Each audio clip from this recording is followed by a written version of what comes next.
in the southeast. Some have said if you release this man, it would lead to peace, and those that have been committing criminality, hiding under IPOB, will be exposed. Is it not time we look at alternative dispute mechanisms to deal with this situation? Is it something the president might consider? So everything in life begins with the person. Like, for example, are you a Christian? Yes. So there are people, they call them born again, right? Do you know how they became born again? They acknowledge their sins. They repented. They are forgiven. Their sins are forgiven, and then they become born again. Unless there is acknowledgement by the person in question, I am denouncing this. She talked about the de-radicalization. Then government can intervene. You cannot sit where you sit holding that thought and position that is criminal, and then your uncle, your sister, your brothers are pleading with government to say, bypass all protocol and forgive. First of all, our judicial system, Nnamdi will have to have gone through the judicial process and be convicted before the president can exercise the order. So, but there's still the presumption of innocence. He can't admit to what hasn't been officially said is a crime. So if you don't admit, run through the process. You see, this de-radicalization we talked about, they were not yet charged to court. Some of them were in court. It's acknowledgement. If you don't want to acknowledge, what's the basis of saying, I want to free him? Because some people say, if you free him, we'll handle him. So, what I'm trying to say is, Nnamdi Kanu is not different from another average Nigerian. The press, who emphasize on the right of the ordinary man, and when they ask government, they keep saying ordinary man, ordinary. You must talk about the real problem of ordinary people, rather than certain individuals that are the symbol of catchphrase and buzzwords. Somebody has to acknowledge his wrong and said, I want peace with government. I want to renounce what I'm saying. And then you can say, okay, there is evidence cogent to say that this person wants to live his own ways. So, in essence, I think the summary of what we're saying is that there's going to, the government, the Nnamdi Kanu is going to be detained, and that the presidency will not at any point step into the arena. The villa is not a police station. The president is not a prosecutor.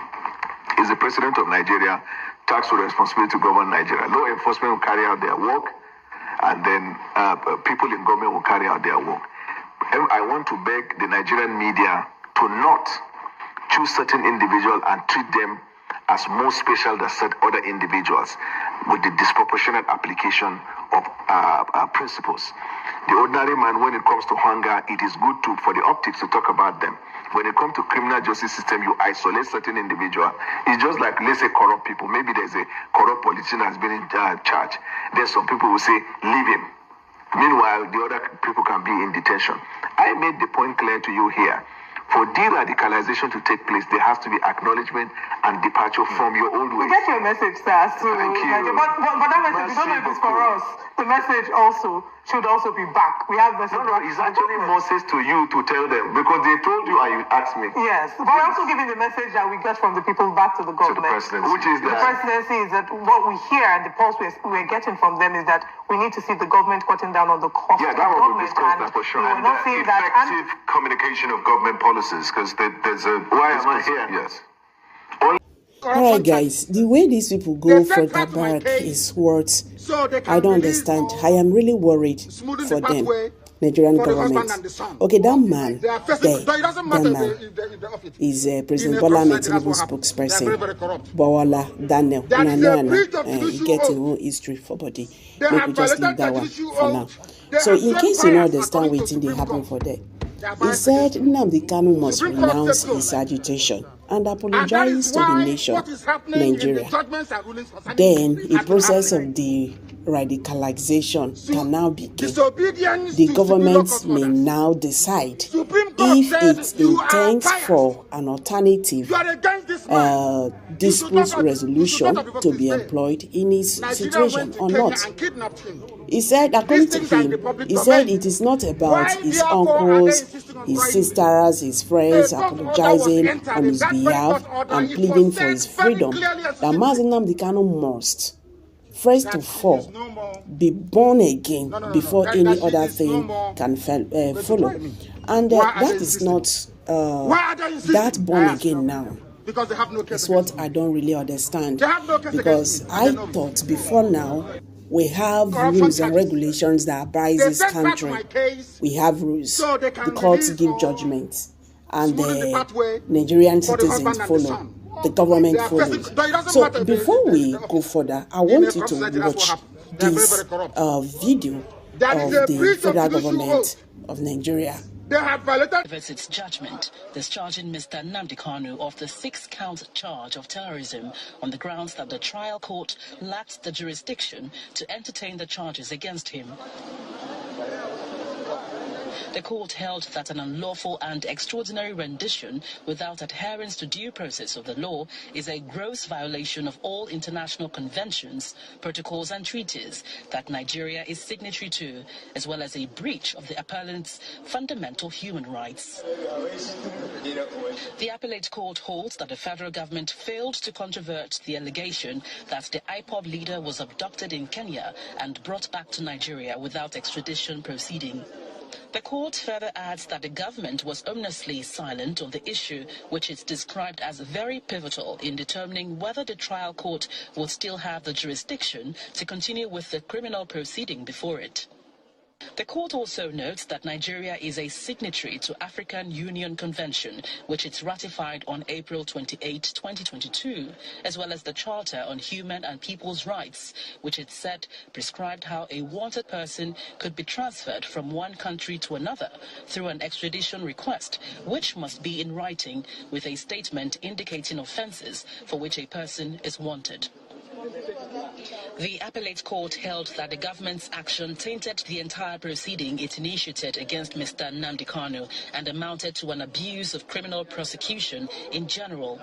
Although the counsel to the federal government left the court immediately after the judgment, the lawyer to Mr. Kanu reacts to the judgment.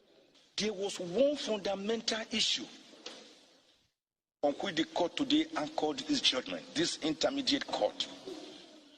And that is that the lower court never evaluated the mountain of evidence placed before it regarding the forceful capture, kidnap, torture, and extraordinary rendition of Nnamdi Kanu from Kenya back to Nigeria on the 26th of June, 2021. So guys, that was the judgment of Nigerian court. 2022, yes, October 13th. So you see why this guy is really frustrated with the whole thing. Now the Nigerian government is saying Nnamdi Kanu, needs, must renounce his agitation and apologize to Nigeria as a nation.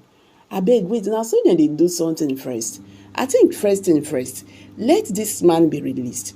You see, the way they are taking the whole thing, that is why we are still here till now. The people who are advising Nigerian government, they know their advice well.